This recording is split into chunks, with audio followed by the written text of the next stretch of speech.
నమస్తే. Welcome to RP 70 news. Anakapalli జిల్లా గోల్కొండ మండలం ఏఎల్పురం గ్రామంలో ప్రభుత్వం 273 జగనన్న ఇళ్లు మంజూరు చేస్తే నిబంధనలకు విరుద్ధంగా 40 మందికి బిల్లులు చెల్లించారని మాజీ జెడ్పీటీసీ చిటికెల తారక వేణుగోపాల్, ఎంపీటీసీ రుత్తల శివరామకృష్ణ ఆరోపించారు. 10 నుండి 15 సంవత్సరాల క్రితం నిర్మించుకున్న ఇళ్లకు 3 అంతస్తుల భవనాల బిల్లులకు ఎలా చెల్లిస్తున్నారన్నారు. అలాగే సెంటు భూమి కూడా వ్యవసాయం చేయలేని వాలంటీర్లు, పార్టీ అనుచరులు, వ్యక్తుల పేరుతో కౌలు రైతులు డబ్బులు స్వాహా చేస్తున్నారని వారు ఆరోపించారు. ఈ కార్యక్రమంలో తెలుగుదేశం పార్టీ నాయకులు లగుడు రమేష్ పాల్గొన్నారు.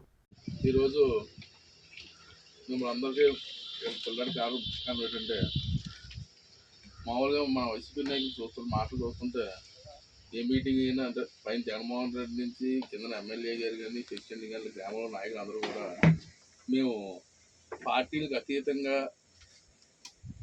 పార్టీలు చూడకుండా అరువులందరికీ కూడా మేము న్యాయం చేస్తున్నాం అని చెప్పడం జరుగుతుంది.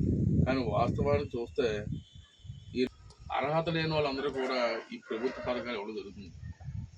మనం చూసుకుంటే సుమారు మా గ్రామంలో 273 హౌసింగ్ ఇవ్వడం జరిగింది. అందులో ఈ 273 హౌసింగ్లో కూడా గతంలో హౌసింగ్ తీసుకున్న వాళ్ళకి 2 అంతస్తులు 3 అంతస్తులు బిల్డింగ్లు ఉన్న వాళ్ళకి మళ్ళీ గతంలో ఒకసారి ఎప్పుడో కట్టేసుకున్న ఇల్లులకు కూడా ఈరోజు హౌసింగ్ పేమెంట్ ఇవ్వడం జరిగింది. 2 అంతస్తులు 3 అంతస్తులు బిల్డింగ్లు ఉన్న వాళ్ళకి మళ్ళీ గతంలో ఒకసారి ఎప్పుడో కట్టేసుకున్న ఇల్లులకు కూడా ఈరోజు హౌసింగ్ పేమెంట్ ఇవ్వడం జరిగింది. ఇది వీళ్ళు నిబంధన, వీళ్ళు పరిపాలన.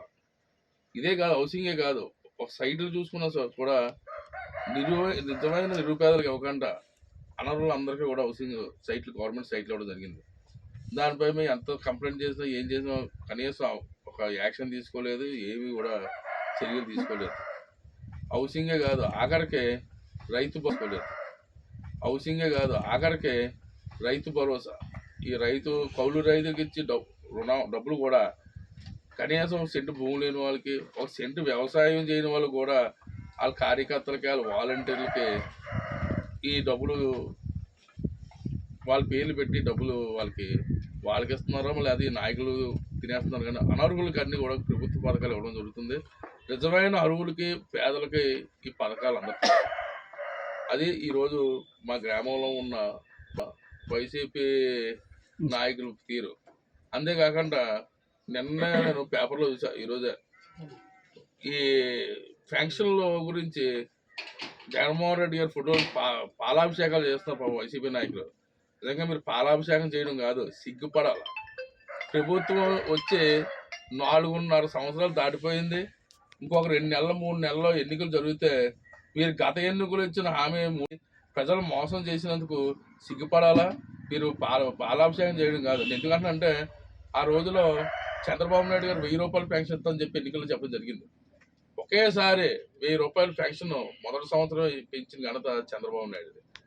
అలా కాకుండా 1000 రూపాయల పెన్షన్ సరిపోవట్లేదు ప్రజలకి అని చెప్పి మాట ఇవ్వకుండానే 2,000 రూపాయల పెన్షన్ని ఎన్నికల ముందు పెన్షన్ ఇచ్చిన ఘనత చంద్రబాబు నాయుడు. ఆ రోజు చంద్రబాబు నాయుడు ఎన్నికల గురించి ఈ పెన్షన్లు ఇస్తున్నాడు, ఎన్నికల ముందు గుర్తొచ్చారని చెప్పి మీరు ఆయన్ని హేళన చేశారు. ఈ రోజు ఆ నువ్వు గత ఎన్నికలో ఇచ్చిన 3,000 పెన్షన్ హామీని ఈ రోజు ఎన్నికలు వచ్చినప్పుడు నువ్వు హామీ నిలబెట్టుకుంటున్నావు. దాని మీరు సిగ్గుపడాలి. కానీ పాలాభిషేకాలు గొప్ప కనకారం చేసిన పాలాభిషేకాలు ఈ చేయడం కాదు, సిగ్గుపడండి అని చెప్పి ఈ సమావేశంలో కూర్చున్నాం. మేము ఏదైతే చెప్తున్నామో ఎవరన్నా సరే ఆ నిరూపించమని ఎవరైనా వైసీపీ నాయకులు వస్తే బహిరంగ నేను ఆ పేరుతో సహా నిరూపించడానికి రెడీగా ఉన్నాను.